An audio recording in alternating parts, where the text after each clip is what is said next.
Welcome back to WIS News Primetime. In their continuous efforts in working towards a world free of domestic violence, Sistercare is using their impact to reach all ages, promoting awareness even for teenagers. Sistercare's Teen Outreach Program, or their STOP program, is designed to educate teens about healthy behaviors in relationships and promote proper development. Here to tell us more about the program, Sistercare's Executive Director, Leah Weisovic. Thank you so much for joining us. Evening. Thanks for having me. Yeah. So, Leah, can you just tell us a little bit about the program, what it is, and why it's so important to educate and bring awareness for even teenagers?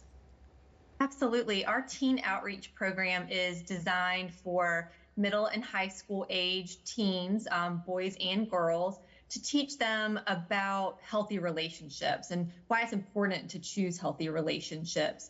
And we have teen outreach specialists that travel around our 5-county service area, and they meet with these teens at schools or a faith-based group, Boy Scouts, any kind of way that they can get in front of these teens and teach them about red flags and what dating violence means, and the different types of abuse, because we all know that it can be more than just physical. But our teen outreach specialists are just amazing. I've seen them in action many times, and they're just able to connect with these kids, get them to open up and talk, and it's very interactive. But it's really an engaging way to be able to get in front of these kids and teach them why it's so important to have healthy relationships. Yeah, Leah, this time of year, especially as kids are heading back to school, middle school, high schoolers heading back to school, some of them may be getting into the first relationships that they've ever had. How important is this program to kind of get ahead, to set what are reasonable dating guidelines and just getting in front of people to understand what's appropriate and what's not in the context of these relationships? It's so important, and it's important to start talking about it at a young age. 1 in 3 teens will experience a form of dating violence. And, we have seen such an explosion, especially amongst the teens, with digital dating violence. Things like they're tracking each other, knowing your whereabouts, or sending 847 text messages a day, or starting that isolation at a young age. And so being able to have these conversations before it's that kind of dating violence happens is really key to really decreasing dating violence, preventing dating violence. And then also it's working to help break that intergenerational cycle of violence that we often see.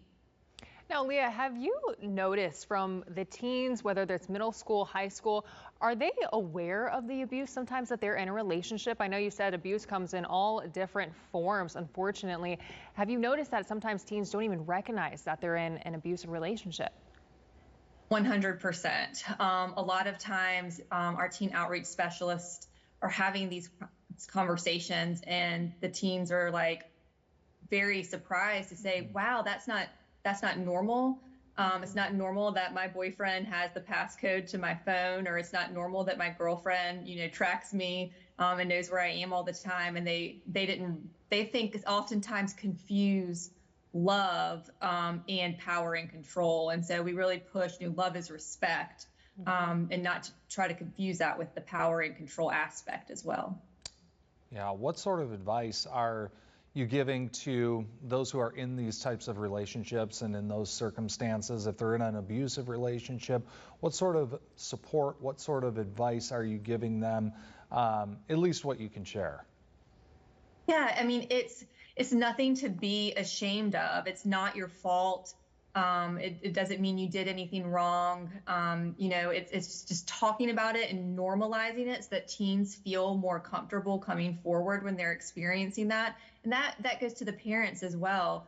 A lot of times parents might not know it's going on, especially if it's this digital violence that we're seeing, but just having these conversations and normalizing it so that teens know that they're not alone and that it's not their fault, and that they have support from Sistercare, from friends, from their family, once they're able to recognize what's going on. Absolutely, Leah, you said it, and just opening up that conversation, not just with the kids, but with the parents as well, to know what to look for, really bring that awareness. We actually can pull up a full screen with all of the details because there are so many resources. If you or someone you know, a friend, a child is experiencing this, you can head over to sistercare.org for more information. There is also the 24/7 crisis line. There is always a way out. There's always someone to talk to. So we have those resources and information on our website, WISTV.com. But Leah, thank you so much for your time today and speaking with us. We really do appreciate it.